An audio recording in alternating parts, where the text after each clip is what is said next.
Hello everyone and welcome to Rollinish. I'm Matt, and in this video, we're looking at Tasha's Cauldron of Everything. With the recent release of the 2024 Player's Handbook, we've been taking a retrospective look back at the 2014 Player's Handbook and the supplements that came thereafter, Xanathar's Guide to Everything and Tasha's Cauldron of Everything, so we can have a base of comparison of what we got versus what we're getting with the new 2024 Player's Handbook, so we can determine for ourselves what we'd like to use from this set of books or that set of books or a combination of both, because we can do that. If you haven't done so already, be sure to check out our class playlist. There you're going to find the intro to video to all the classes from the 2024 Player's Handbook and what you get from levels 1 through 20. You're also going to find videos for each of the subclasses offered by the 2024 Player's Handbook and what you get feature-wise along with those. We also have videos breaking down what you get from the subclasses offered by Xanathar's Guide to Everything. Those videos are tagged with the XGtE abbreviation in the name of the video, just like this video has the abbreviation of TCoE for Tasha's Cauldron of Everything. Today we're specifically looking at the Warlock subclass options provided by Tasha's Cauldron of Everything in the way of the Otherworldly Patrons. We'll be looking at the Fathomless and the Genie. Starting with the Fathomless. This is going to be a pact with an entity from the deeps. This could represent itself as an entity of the deep ocean, maybe like a kraken or some kind of deep water elemental. It could be a deity or entity from the elemental plane of water or some other otherworldly patron of the sea. Essentially, this patron is going to use you. Perhaps they're using you to learn about the terrestrial regions or realms in which you are located. Maybe they're calling on you to open some kind of cosmic floodgates to some other realm. Maybe its intention is for you to drown the world with that kind of task. Maybe you came from a cult that worships some kind of entity of the sea. Maybe you were shipwrecked and drowning, and that patron reached out to you and gave you a second chance at life in exchange for your servitude. These are all kinds of ways to craft this into your background. I myself would probably roll with something like, my relationship with my patron was born of hallucinations from some kind of sea hag coven. For my players that play with me, they know I am hag obsessed. That's probably the route I personally would take. Either way, you are going to be in a situation where you're going to have some control or spells that help you with these elements of the deep. For example, when you take this subclass at first level, you get your expanded spells. Now, we're not going to go through every spell and what they do, but I am going to highlight some of my favorites. Starting at first level, you get access to Create and Destroy Water, or Thunder Wave. Thunder Wave to me is a great spell. This is an evocation spell, so it's instantaneous, and it creates a 15-foot cube centered on you, or originating from you. And everything in that cube must succeed on a Constitution saving throw. If they fail, they're going to take 2d8 thunder damage and is pushed 10 feet away from you by this wave of thunder. When they succeed, they take half the damage and they're not pushed. In addition, unsecured objects that are completely within the area of effect are automatically pushed away. So if you've got, like, let's say, crates and barrels in the area, they're going to fly. And this thunderous effect can be heard from within 300 feet of where you put it. At higher levels, using a spell slot of second or higher, you can add on a d8 for each slot above first. So this is a pretty good way to move things and also damage some things if you succeed, and it'll really be helpful controlling the battlefield a little bit. At second level, you get access to Gust of Wind and Silence. I'm a big fan of Silence. It is a second level spell, concentration for 10 minutes. You can do a 20-foot radius up to 120 feet away. Anything in that radius is going to be deafened while inside it. And if they have verbal components to their spells while within that radius, they can't use the verbal component, so it's going to keep them from spell casting. So when you are facing off against some kind of mage, Silence is a must-have. It'll really slow things down in a good way. At third level, you get access to Lightning Bolt and Sleet Storm. Both good spells. Lightning Bolt is a nice straight line, so if you could position yourself to get more than one person in that straight line, that's great. It's 100 feet and 5 feet wide, so it's going to go through players or characters or creatures within that straight line. Anyone in that line needs to make a dex saving throw, otherwise they're taking 8d6 lightning damage. When you cast it at a higher level than third, you can add a d6 for each level above third. This is a pretty high powerful spell. You just got to remember that it is a straight line. It doesn't arc off into different directions. It goes through. So if you can position yourself to get a few folks in that straight line, that is a great way to do a lot of damage. At 4th level, you get access to control water and summon elemental. There is a caveat to this. You can only summon water elementals. That makes sense for this type of build. At 5th level, you get Bigby's Hand or Cone of Cold. Both great spells. Cone of Cold is going to create a 60-foot cone, so it's pretty big. Anybody inside that cone needs to make a con save or take 8d8 cold damage or half as much on a success. If a creature is killed by this spell, they become frozen statue until they fall. And you can upcast this at higher levels. You can tack on a d8 for each level above 5th. Bigby's Hand is also a great spell, very versatile. You could do different things with the hand, although there is a caveat to this as well. It is going to be a tentacle, not an actual hand. And again, that makes sense for the build. Also at 1st level, you get a feature called Tentacle of the Deeps. As a bonus action, you create a 10-foot long tentacle at a point you can see within 60 feet of you. The tentacle lasts for 1 minute or until you use this feature again to create another tentacle. So you can really only have one at a time. When you create the tentacle, you make a melee spell attack against one creature within 10 feet of it. On a hit, the target takes 1d8 cold damage and its speed is reduced by 10 feet until the start of your next turn. When you reach 10th level, the damage increases from 1d8 to 2d8. As a bonus action on your turn, you can move the tentacle up to 30 feet and repeat the attack. So to get it going, it's a bonus action to start. You could pop it and then make an attack roll. On subsequent turns, you can utilize that bonus action to move it and make an attack. So it's going to use up your bonus action, but hey, it's extra damage. Use it. You can summon the tentacle a number of times equal to your proficiency bonus, and you gain all expended uses when you finish a long rest. Also at 1st level, you get Gift of the Sea. You gain a swim speed up to 40 feet and can breathe underwater. That's pretty crucial. So although you could probably make a character that already has that, maybe some kind of water genasi or a sea elf you could make. I myself, knowing that I'm going to get this feature, would probably not use that species or race when building, because I like to get the things from from the features so they're not wasted. But to each their own. At 6th level, you get a feature called Oceanic Soul. You gain resistance to cold damage.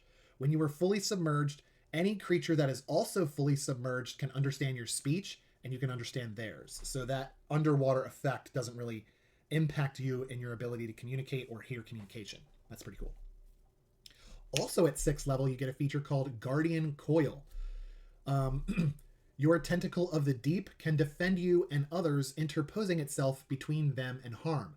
When you are a creature you can see takes damage while within 10 feet of the tentacle, you can use your reaction to choose one of those creatures and reduce the damage to that creature by 1d8. So it's like you or someone you can see within that range get hurt from an attack. Your reaction is to, hold on, I'm going to put my tentacle in the way to try and lighten the blow, right? So yeah, they hit your tentacle. You roll a d8. You reduce that damage to the target, you or your teammate, and your tentacle actually is coming in handy here. When you reach 10th level, you can reduce the damage of your interposing tentacle by 2d8 instead. So this is really going to make your Tentacles of the Deep versatile. Not only can you move it and attack with it as a bonus action, but once you reach 6th level, you can then use that to reduce damage, almost like it causes a glancing blow instead. Pretty cool. I love when features like this enhance a previous feature. I'm a big fan of that. And Tasha's Cauldron of Everything does a really great job of utilizing that. At 10th level, you get a feature called Grasping Tentacles. You learn the spell Eovard's Black Tentacles.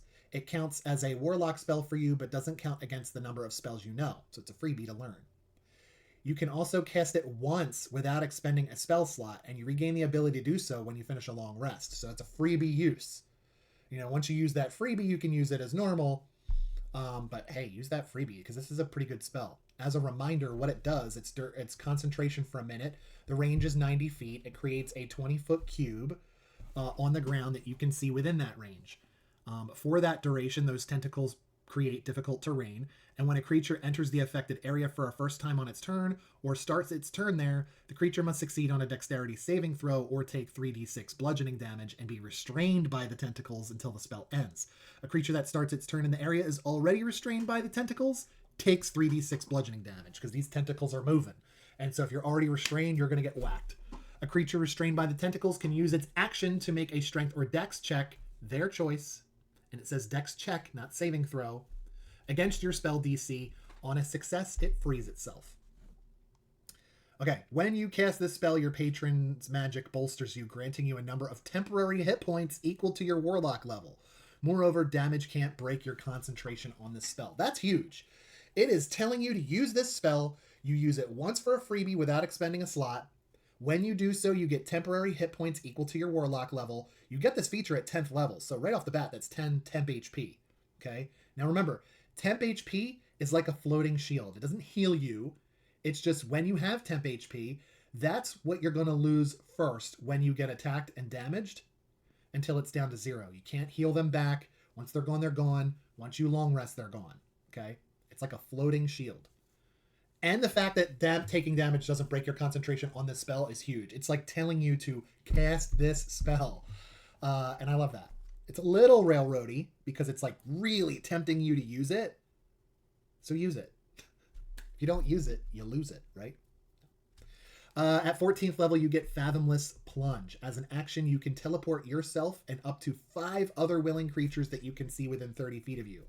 Amid a whirl of tentacles, you all vanish and then reappear up to a mile away in a body of water you've seen. Needs to be a pond or larger. Or within 30 feet of it, each of you appearing in an unoccupied space within 30 feet of the others. Once you use this feature, you can't do so again until you finish a short or long rest. I love chaos, so if I'm this Warlock, I'm dropping us into the body of water and getting us all wet just because. I feel like that serves itself as a moment of comedy, especially in a high-tense situation. But the fact that you can drop them off within 30 feet, maybe drop you off at a bank of whatever this body of water is probably a safer bet. But hey, to each their own. I like this. I like this because tentacles in any environment are nefarious to me. I don't think anything really good comes out of tentacles springing from the ground or a body part. It's eldritch horror to me, and that's everything about a Warlock, in my opinion. You could do evil, you could do good, you could do neutral Warlocks, but there is a creep factor when it comes into this, and I really like that. I also like the idea of some unknown patron. Like, maybe you don't see them, maybe you only hear them and feel their presence, and you don't know what they look like. Because anytime you are in seafaring, or on a ship somewhere, or exploring the ocean, or a body of water under the water, always lends itself to some scary moments, and I feel like you not knowing what the patron looks like could be very, very cool and provide for some really great moments at the table. You don't have to do it that way, but I would recommend thinking about it because it allows your DM a little bit of freedom. After all, they're going to have to play this patron. I like that idea. I like the idea of it being a Kraken.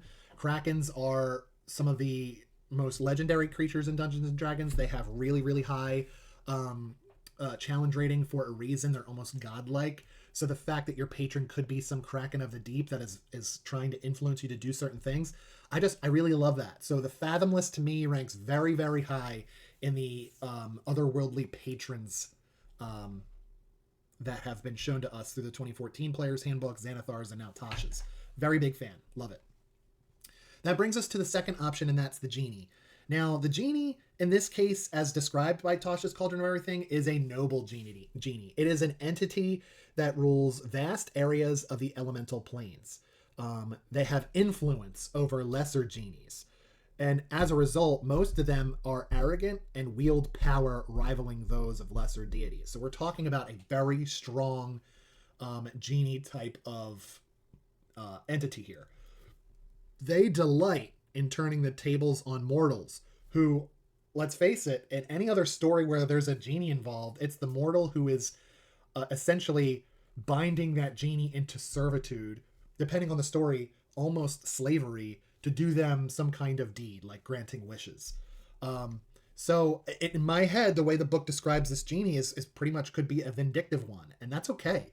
It's offering you power in exchange for you to do their bidding.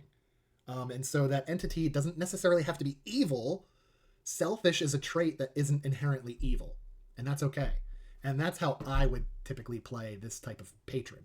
But to each their own. Let's roll D4. What kind of genie are we going to get, and what element is associated with it per this table? You could pick your own or roll. I rolled a 2. So we're going to get a Genie, and that is an air element. So based on that, it could influence our choices later. So let's keep moving to take a look at that. When you choose this patron, you're going to get access to your expanded spell list right at first level. Now, depending on the Genie type that you rolled or you chose, is going to influence what type of spells you're going to get access to. For example, we rolled a 2 on the table and got a Genie. And so we're going to get air elemental properties. So the spells that we're going to get access to in the Genie side of the column is going to be Thunder Wave at first level, Gust of Wind at second, Wind Wall at third, Greater Invisibility at fourth. This is a really good one. I'll note this. Duration is concentration lasting for a minute, and it's touch. You or a creature you touch becomes invisible until the spell ends, so a minute. Anything the target is wearing or carrying is invisible as long as it is on the target's person. Okay? And it has the invisible property, which means you can't be seen unless somebody has true sight. You make noise, you might give away your position. You cast a spell or attack, you're no longer going to be invisible. And then at 5th level, you get access to Seeming. This is like an illusion that lasts for a very long time and affects a multitude of creatures, so your whole party, and it's basically like a way to manipulate the air as an illusion to disguise the whole party so you seem like something or someone else. These all make sense for the type that we got. So depending on the Genie type that you're going to use are going to be the spells that you'll have access to. I would highly recommend reviewing them before you make your decision. I will say that if you're going to go the Efriti route, the Efriti is a Genie species that comes from the elemental plane of fire. So looking at those, you'll get things like Burning Hand, Scorching Ray, Fireball, Fire Shield, and Flame Strike. All fire-based, all damage dealers. So if you're going to play with fire, be aware that your Efriti Genie leans evil and might have you be doing some nefarious things because you're going to get a lot of power with that one. Just a recommendation for you out there. Okay. At first level, you get Genie's Vessel. The patron gives you a magical vessel that grants you a measure of the Genie's power. The vessel is a tiny object, and you can use it as a spellcasting focus for your Warlock spells. You decide what the object is, or you can determine by random rolling on the table. You know me, I love rolling on tables, so what do we get? 4. A Stoppered Bottle. So, this is going to be your spellcasting focus. Does it mean that you rub the bottle or lamp and your patron comes out? No. In fact, if I'm your DM, I'm probably going to do that almost never. I like to envision patrons or deities. They come to my players in visions, which could happen at any point, or in their sleep. Could you do that, though? Could you give the vessel and have them rub it and then make them roll? And depending on their roll, does their patron appear to talk to them? You could absolutely do that. And that's probably how I would handle it. But every single time my player rubs a lamp, I'm not going to have my Genie appear. That's just silly. They're almost deities. They have other things to do. But what happens? What happens with that vessel? What can that vessel do? Because there's more to it. Yes, you get this object, but what happens? While you're touching the vessel, you can use it in the following ways. First, Bottled Respite. As an action, you magically vanish and enter your vessel, which remains the space you left. So you can go inside the thing, not the Genie. The interior of the vessel is an extra-dimensional space in the shape of a 20-foot radius cylinder, 20 feet high, and resembles your vessel. The interior is appointed with cushions and low tables and is a comfortable temperature. While inside, you can hear the area around your vessel as if you were in its space. You can remain inside the vessel up to a number of hours equal to twice your proficiency bonus. You exit the vessel early if you use a bonus action to leave, if you die, or if the vessel is destroyed. When you exit the vessel, you can appear in an unoccupied space closest to it. Any objects left in the vessel remain there until it is carried out and the vessel is destroyed. Every object stored in there harmlessly appears in the unoccupied space closest to the vessel's former space. Once you enter the vessel, you can't enter again until you finish a long rest.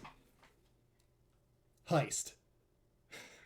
I want my Warlock to go inside the vessel. I want that vessel given as a gift to some lord or dignitary in hopes that they put it in their stash. I come out of my vessel and I rob the joint. Like, that is exactly how I want to use that. Oh boy, this is trouble. Or you could use Genie's Wrath. Once during each of your turns when you hit with an attack roll, you can deal extra damage to the target equal to your proficiency bonus. The type of damage is determined by your patron, so depending on which one you used. So we had the Genie, so we get thunder damage according to this. The vessel's AC equals your spell save DC. Its hit points equal your Warlock level plus your proficiency bonus, and it is immune to poison and psychic damage. It's an object. Makes sense. If the vessel is destroyed or you lose it, you can perform a 1-hour ceremony to receive a replacement from your patron. Beautiful. I was wondering if that was a thing. This ceremony can be performed during a short or long rest, and previous vessel is destroyed if it still exists. The vessel vanishes in a flare of elemental power when you die. I have so many ideas for this. I'm not a huge Warlock guy, but if I was going to play a Warlock, this may have just elevated to the top of the list. I know I keep saying it in every one of my Warlock videos. I need to stack rank these things. I'm a very big fan of this Genie's Vessel feature you get at first level. I think it's brilliant. This is genius. Okay, 6th level, you get Elemental Gift. You take on characteristics of your patron's kind. Uh-oh. You now have resistance to the damage type determined by your patron's kind. Again, we had Genie, so that's thunder damage for us. In addition, as a bonus action, you can give yourself a flying speed of 30 feet that lasts for 10 minutes, during which you can hover. You can use this bonus action a number of times equal to your proficiency bonus, and you regain expended uses when you finish a long rest. I like that a lot. Flying speed makes a lot of sense. There's just something creepy about a flying spellcaster or a hovering spellcaster that just makes them look like a total badass. I'm into that. At 10th level, you get Sanctuary Vessel. When you enter your Genie's Vessel through the Bottled Respite feature, you can now choose up to 5 willing creatures that you can see within 30 feet of you, and the chosen creatures are drawn into the vessel with you. Oh, that just made that so much better. As a bonus action, you can eject a number of creatures from the vessel, and everyone is ejected if you leave or die if the vessel's destroyed.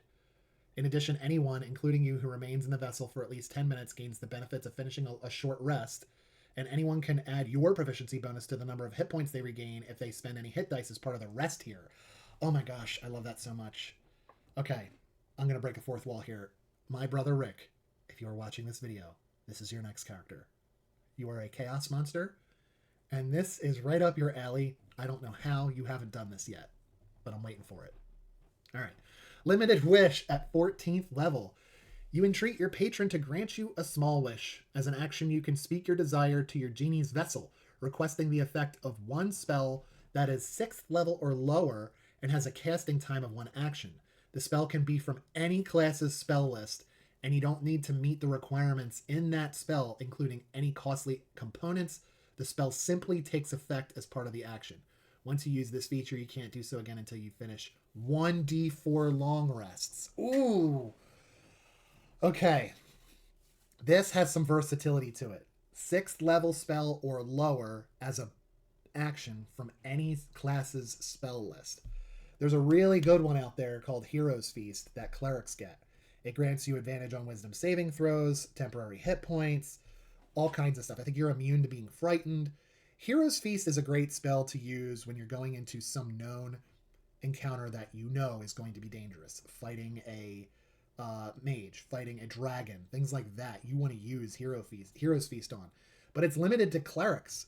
So the fact that your Warlock can use this at 14th level and use their vessel to cast a 6th level spell, like a Hero's Feast, from any spell list and ignore the requirements, including costly components, and I'm using Hero's Feast as the example because it requires a bejeweled bowl that is expensive, makes it worth it. Now, look, you could go through any class's list and look at 6th level spells and lower, and you're going to get some crazy stuff. And that's great. I would even allow a 6th level version of a lower spell, like 6th level Fireball. That makes sense to me. That's a really cool feature. It seems like it could be overpowered, but it's not, because you only can use it once every 4 long rests. I mean, you could go so many sessions between long rests. And I rolled a 3. So I got a 3 long rest before I replenish that. I think that's fair. And that is a great... Wow, guys, I really think that, in my opinion, the Genie might be my favorite patron, just because the versatility and the things that you can do with it. I love it. I hope you have fun, as much fun as I did going through that, building yours. I would love to hear about it. If you have one like this, please comment. I would love to know what your experience is playing a Warlock with either one of these patrons. In our next video, we are going to tackle the Eldritch invocations that are offered to the Warlock from Tasha's Cauldron of Everything. But until we do that, keep rolling those dice, and we'll see you at the table.